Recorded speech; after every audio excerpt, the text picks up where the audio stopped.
Hello and good morning, Alan. How are you doing today? Hey, I'm doing great. How are you? Absolutely fantastic. Congratulations on this new book, 2 Degrees. I mean, this is the kind of writing that it's more than just for YA readers, it's for all readers because we want this kind of adventure. I appreciate you saying that. I hope I have readers of all ages. Thanks. I mean, because in reality, my dad, when he read, he would always read the Western books and the books that had the action and stuff like that. And he always used to say, go to the writers that want to write, not those that are doing it as a job. Alan, I think you're one of those people that loves to write, dude.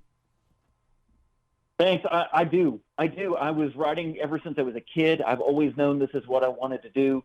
I wrote stories in grade school. I wrote in middle school. I was writing in high school. I went to the University of Tennessee to study creative writing.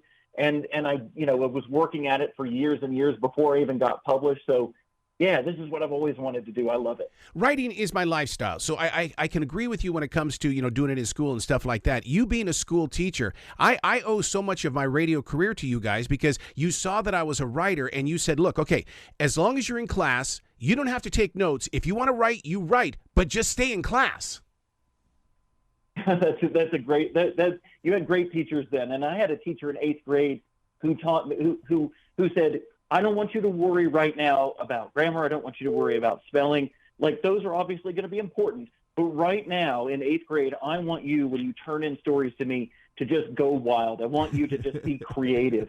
And it was great. And she really just let me go to town. She was one of my favorite teachers who really inspired me and encouraged me to be a creative. And then I got to 9th grade, and Mr. Norton was like, why are all your words misspelled and your grammar wrong? You have to fix this. No, great. He was great because that's the next part, right? But I had a teacher at a young age who inspired me to be creative and to let my imagination run wild. But then as I got older, I had teachers who said, I love your imagination, but now you need to make it so that other people can read your work. He was right too. So they were both good lessons and came at just the right time for me.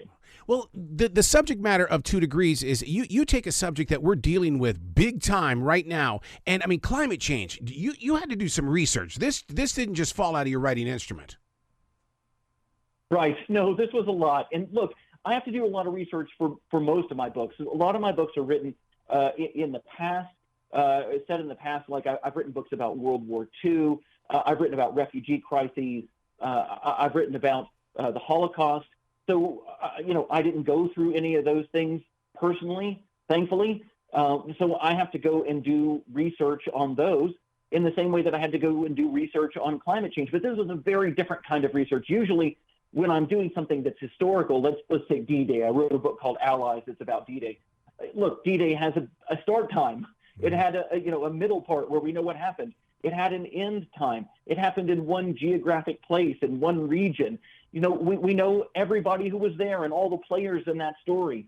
That's manageable research. It can still take a lot of time, but you know where to start and where to finish. Well, climate change was so much harder. Yeah, it's a whole different thing. Yeah. In 2 Degrees, I mean, you talk about the different things. I mean, there are 3 different locations here that you cover. So, that even takes you even deeper into the research. Yeah, at first my instinct was to put the global in global warming, right? I was going to tell a story of kids all over the world, had 25, 27 different story ideas. And I thought about putting them all in there as little quick short stories. But then I realized I wouldn't spend a lot of time with any of the characters. So I reined it in to 4, 5, 6 characters that I was working on. I thought about doing stories set in like Sydney, Australia for wildfires, Mumbai, India for rain bombs, like these storms that just drop a ton of water on a place. The area around Lake Chad in northeastern Nigeria and southern Chad, where the lake is drying up and they're having desertification. The land is turning into desert. In like Guatemala or Honduras down in Central America, where they've had just that 1 degree of temperature rise, of Celsius temperature rise, has meant that some of their the crops that they relied on for food, the crops that they relied on to make money, those they can't grow anymore, and they're having to leave because of food scarcity. And that wasn't even covering the U.S. and Canada. And I was like, I wanted to do all these stories everywhere, but then you know what I'm saying as a writer, it's too much. It's too much. Mm-hmm. And I also had to remember that my big thing I wanted to get across was the idea of climate change. What is it? Why is it happening, and what can we do about it? And I realized if I told too many stories, and if I told stories that were too far outside the experience of my main readers in North America, that I would be asking them to learn a whole lot about a new culture at a new place and a whole lot about science. Both of those things are great, but it's a lot to do in one novel, right? So I focused in on North America, and I said, I'll make this as close to home as I can for my readers, so that the geography of it, the characters, those are touchstones. And then the new thing that they have to get used to is climate change. Yeah. Has National Geographic or Discovery reached out to you? This seems to be so much up their alley into turning this into a miniseries of some sort. Oh, from your lips to the TV god's ears, that would be great. They haven't yet. The book just came out October 4th, so it's brand new this year in 2022. So like it hasn't been out for very long. I do hope that somebody might pick it up and take just even one of the three stories in here would be great to tell in a multimedia way. I hope so. Fingers crossed. So what came first, the Google search for information, or was it the actual storyline? And you challenged yourself, well, dude, you're gonna have to do some homework here. Yeah, it was the idea that came first, and then I realized I was going to have to do the research for it.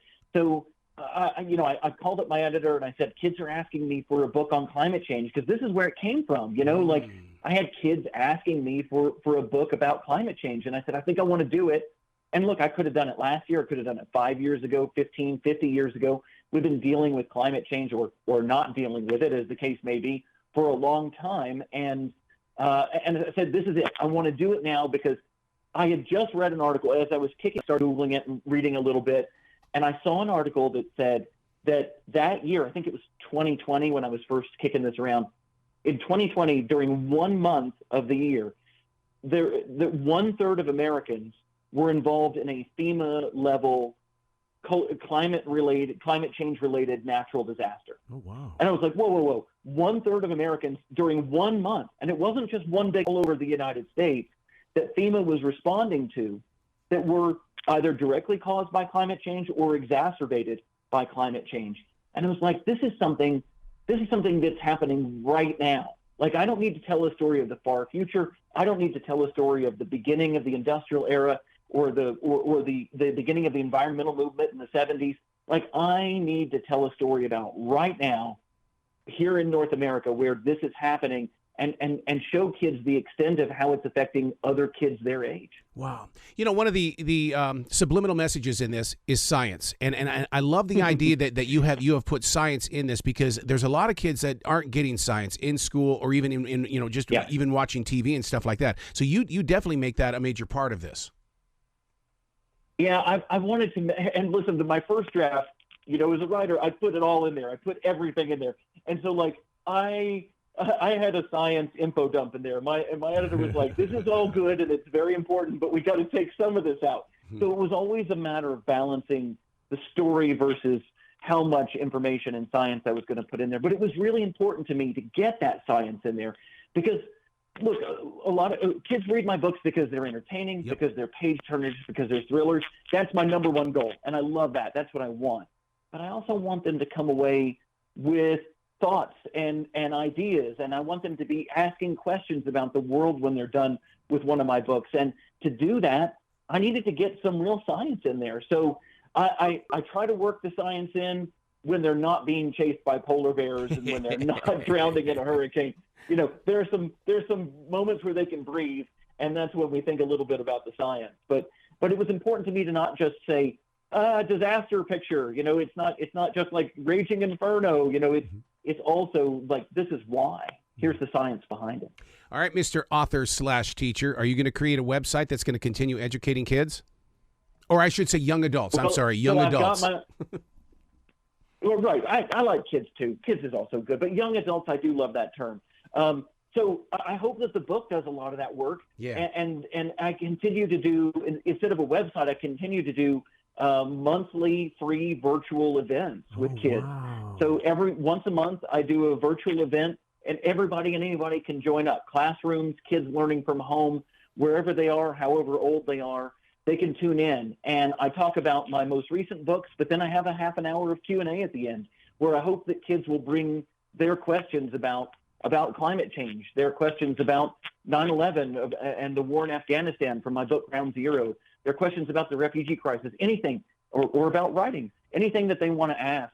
So I'm trying to continue to connect with the kids I'm writing for, even during the pandemic and beyond. So where can they go for that? So yeah, go to my website is alangratz.com, and I spell my name ALANGRATZ, alangratz.com. There's an event tab up there. Click on that, and you'll see the events that I've got booked coming up, and you can click to join. I'm often working on those like a month ahead of time, like trying to get the dates set, because I usually use a bookstore partner, somebody that I can work with in a different community and recruit a lot of kids from that area. Though, again, kids from anywhere can join in all over the world. You make reading fun. You make writing fun. The two of them married together, and you've got future writers that are right here for you. I hope so. I always tell kids that we need their voices. We need all these voices, and I want kids to turn into writers. It's what I wanted to do from when I was a kid, like I said. Absolutely. Alan, you got to come back to this show anytime in the future. The door is always going to be open for you. I love it, man. I'd love to come back. Excellent, man. You be brilliant today, okay? You too.